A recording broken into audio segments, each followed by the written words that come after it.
Hi and welcome to this quick session on ML in industry, which is a bit about my experiences with ML models in practice.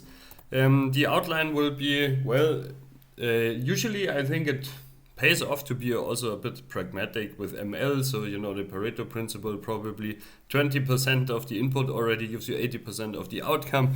And I think like if you start to create any ML models, then usually your first goal should be that you just want to automate certain things or get more efficient, and any kind of automation will already give you some business value. I think you don't need to immediately have the skyrocketing model, the best on the world. The second part will be a bit on customization of existing models. I think like being pragmatic again, actually there are so many good models out there already, and components that you can use to build up upon them, and you don't need to reinvent the wheel all the time. And third part, very quickly, is about ML ops. So just how a bit about the technical infrastructure that you actually need to set up then. So automation. What do we want to achieve? I mean, we want to replicate the output of human work, or basically do the job that humans did and just do it automatically. So if you think about some, like popular machine learning applications, then for example, like the classical dummy image recognition task, where you need to classify cats versus dogs. If you think about it, it's just a task, obviously, that more or less any human being could do, to identify cats and dogs. Also, self-driving cars. I mean, it's a super complicated project, I would say, from the AI point of view. But I mean, many people can actually drive cars themselves, and even like translate English to Japanese. I mean, I personally can do it, but you will find someone who will actually do it, and probably better do it than an AI model. Does it mean that kind of AI models that are, successful in those three applications, that they are useless because humans could also just do it? No, I mean, you still kind of can automate things, and by that you will create business value. But sometimes, obviously, you also want to even kind of surpass human capabilities.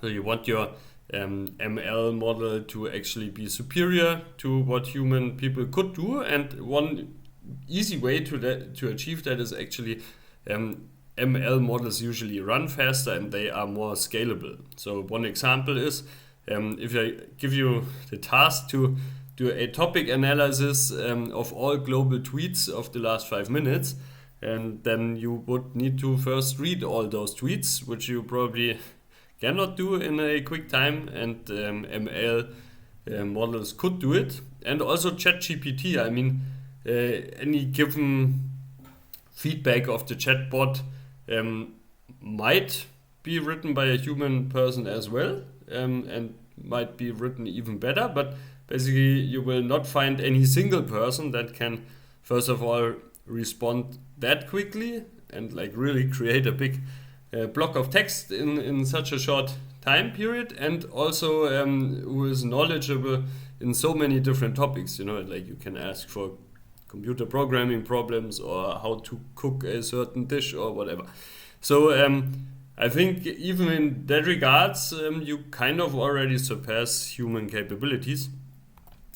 And there are even examples where the model is basically superior itself, not only because it scales better and is faster, but basically you can probably, I don't know, I think the world champion probably lost versus a AI computer already. If not yet, then it will probably happen soon.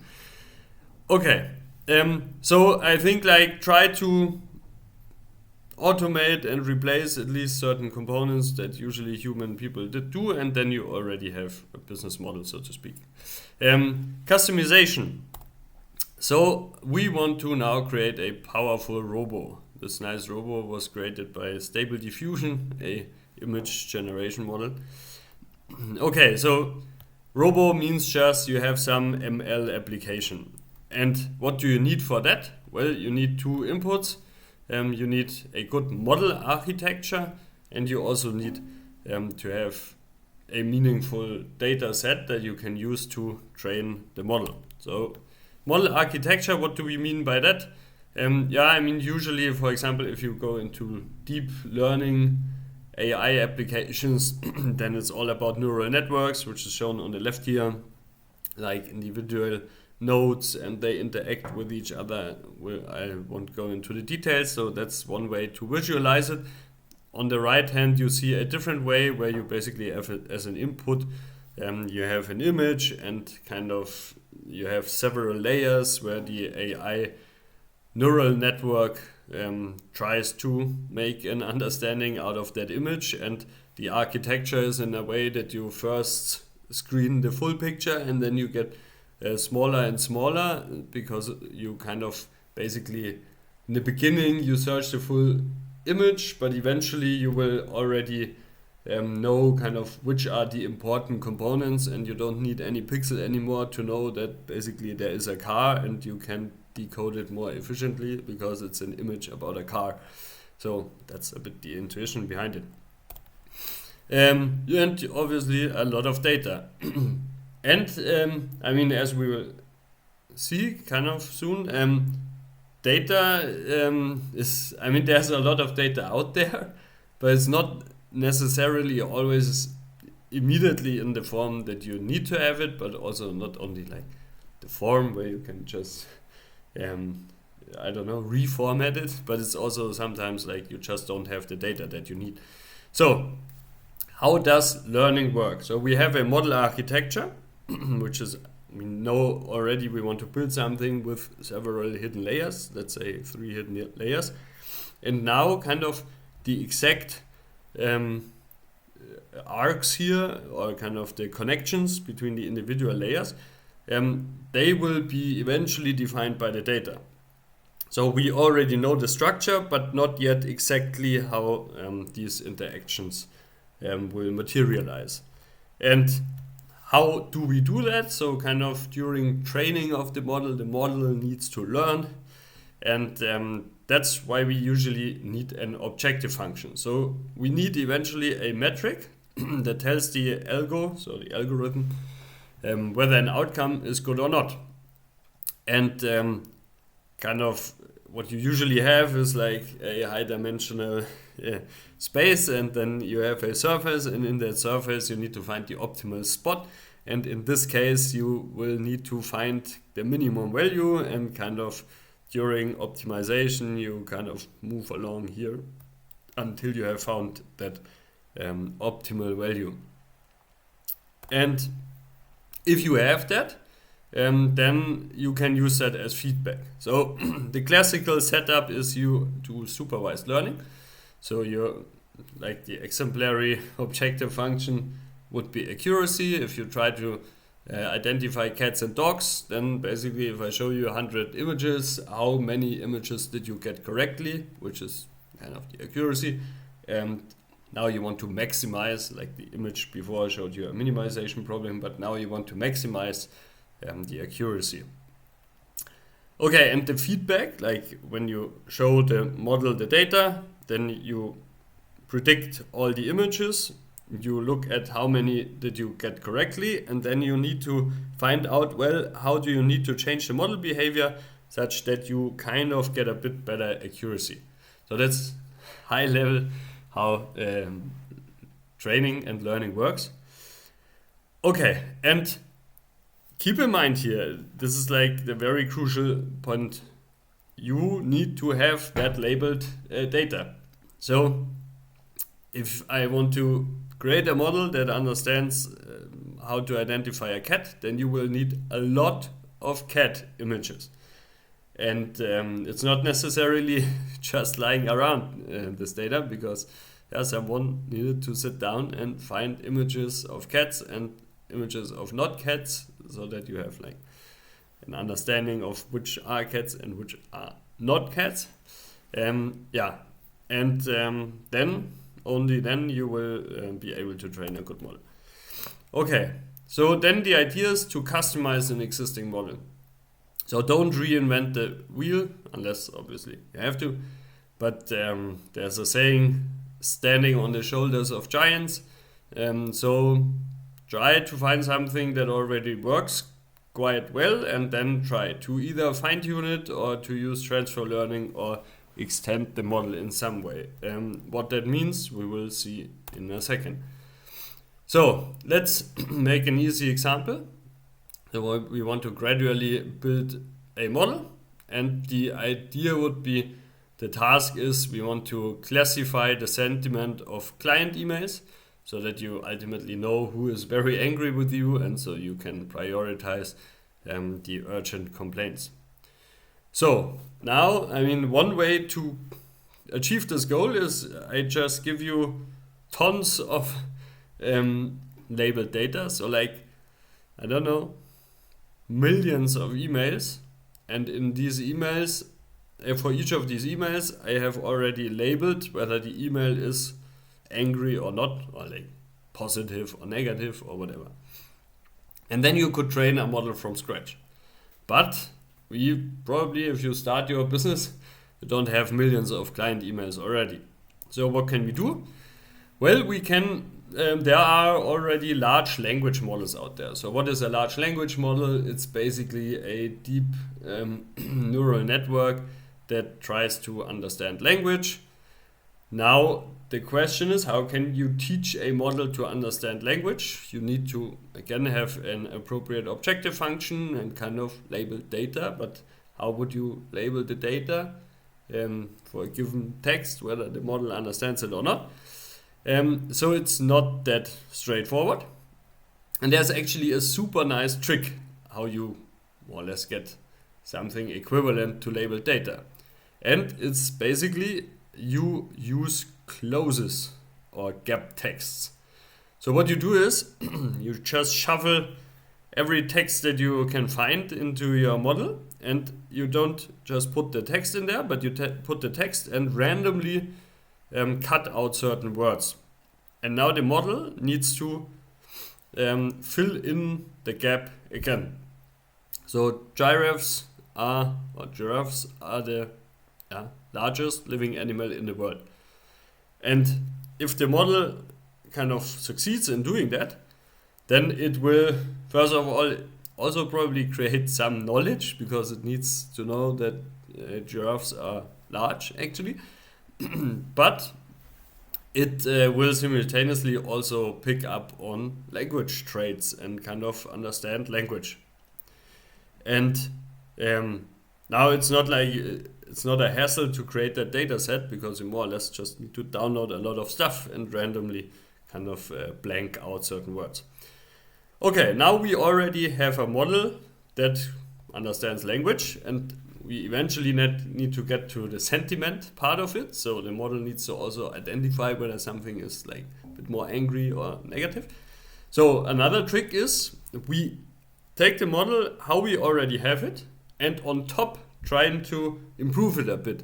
So the model was trained by downloading the full internet text, so to speak. And now we give it another data set, and the data set is a labeled data set, and the data set consists of text of Amazon reviews, so surprisingly good hammer for the price, recommended, and also as a label the rating, so 5 out of 5 stars here. And by that, if you show it kind of text versus this number of stars, then it will identify or will be able to learn which text is related to a more positive review, and you could also say like a more positive sentiment. Okay, and that data set also kind of already exists. I mean, we can just try to download it a bit. Okay, so now we already understand language, we understand positive and negative sentiment. And now eventually we need to apply it to our data set, right? And now we need to fine tune it a bit. So eventually you will need to show it some of your data, like what's the actual use case. Okay, and now it's not only about Amazon reviews anymore, it's basically about emails. And emails are slightly different. I mean, they follow certain conventions. You usually have like the header, which means like hello, blah, blah.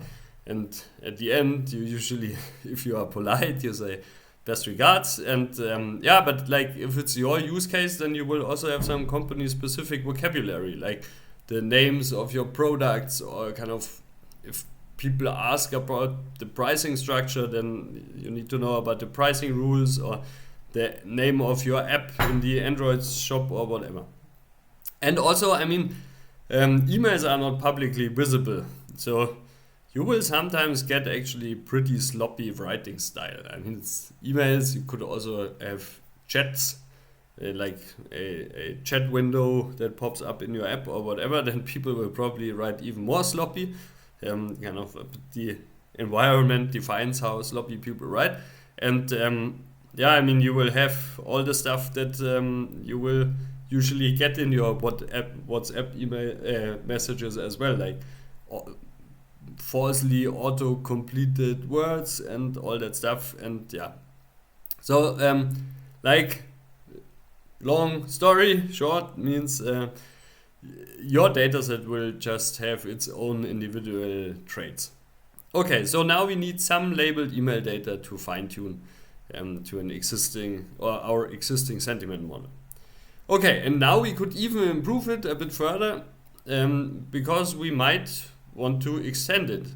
So let's say we have additional data available, which is actually a good indicator to tell whether people are angry or not. Like, so you could have, I don't know, gender, age, but also did that client already buy multiple products from you or not? I mean, it's a pretty good indicator that generally the client is happy with you if they tend to buy all the time products from you. So also mentioning it already here, just because data is available is not necessarily, does it mean that you are also allowed to use it. So there are, like, you know, GDPR compliance stuff, and depending on the industry in which you are working, the rules might be more or less strict. But things like gender might already be a bit of a stretch, because you kind of use very specific personal data of the client. So yeah, you will need to keep an eye on that. Okay, and that's basically, I don't know, like how we did already build a pretty good model. And if you think about the pieces that we used, well, you first find a way to learn language, then you find a way to learn language in a way that you understand positive and negative sentiment, then you apply it to your emails, and then also you even extend the model with additional indicators. So it's not only the model, the final model then would get the email text as input, but also whatever other metadata you have, like number of previous interactions, number of previously bought products, and all that stuff. Anything that just helps you. Okay, and yeah, last part. Now we want to really have this in production, which means like the model should just run all the time. And how do we do that? It's actually not that straightforward. So I call it here real world frictions. So I mean, the problem is, you know, like, where does the data reside? I mean, that's the first problem. Yeah, well, if it's just a MySQL database, yeah, you will just need to implement that interface to the database, which is usually like not that big of a problem, but it still needs to be done. But it also might be not just a database, it might be a data lake. I mean, depending on whether you use, for example, text input, which you could rather easily put into a table, but if your input or your whatever you want to achieve requires images or requires audio files or whatever, you would probably not put them into a MySQL database, and you would probably have a data lake, which means you just need to have all these individual files lying around in some folder structure in some pretty large cloud storage somewhere. And the reason why you use a data lake is if kind of too many people simultaneously try to get the data and you have it in one database, then you have a bit of a bottleneck, because kind of the database has needs to have computing power, and if everyone simultaneously wants to use a limited computing power, then eventually you will get a problem. If you have individual files and kind of this person A accesses the first file and a person B simultaneously accesses another file, then you are more or less independent. Like the traffic from one guy doesn't really interfere with the traffic of another guy. Another way would be, well, you might have the data within some third parties. So, for example, your email provider, if you basically want to classify emails, you somehow need to get your emails out of Gmail or whatever. But there are also like other systems like Salesforce. I mean, they generally provide an API, but it's not all the time super straightforward. And you will always need to think about data permissions. So, does your AI team actually have the access to the data? Should it have it? Or maybe not? And yeah, like what I mentioned already, is it actually from a legal point of view even allowed to use the data?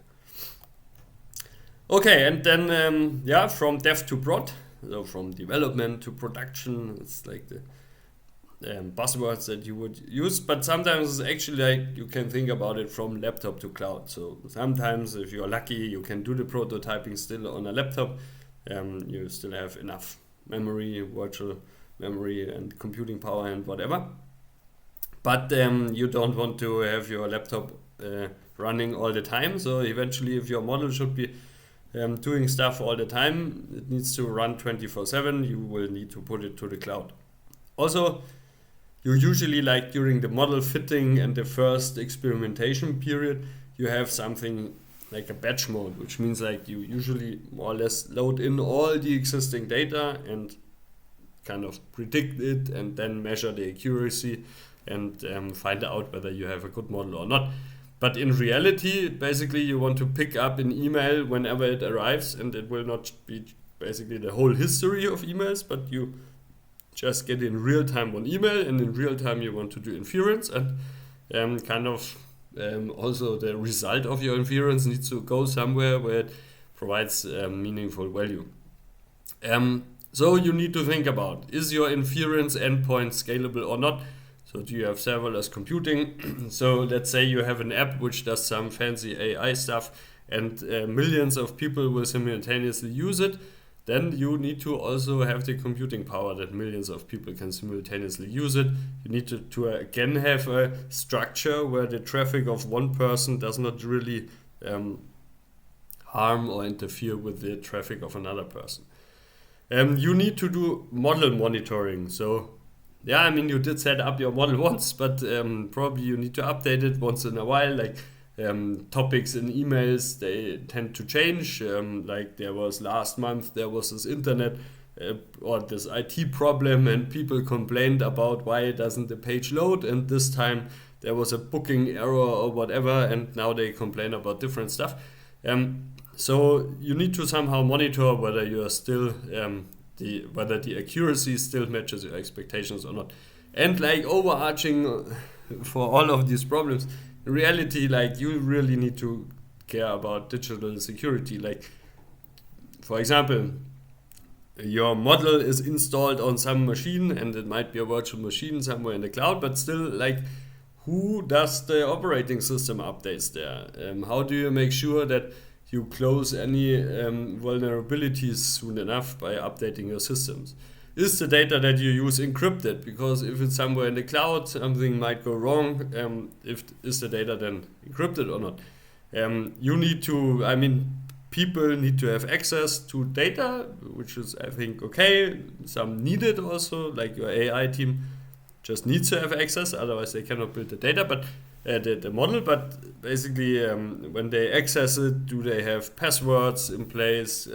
Do they rotate it in a regular frequency? What's the user permission management? So if someone leaves the team, goes into a different team, how do you make sure that now the person doesn't have access anymore? All that stuff. Network security, kind of which internet traffic is allowed to actually hit your model. The model might kind of also write the output into a database. How do you make sure that no one can trick your model into writing malicious stuff into the database? All that stuff. It's a huge topic, and security you eventually will always have to keep in mind. So I'd say I leave it with that for now. Happy to answer some questions. Thanks for listening.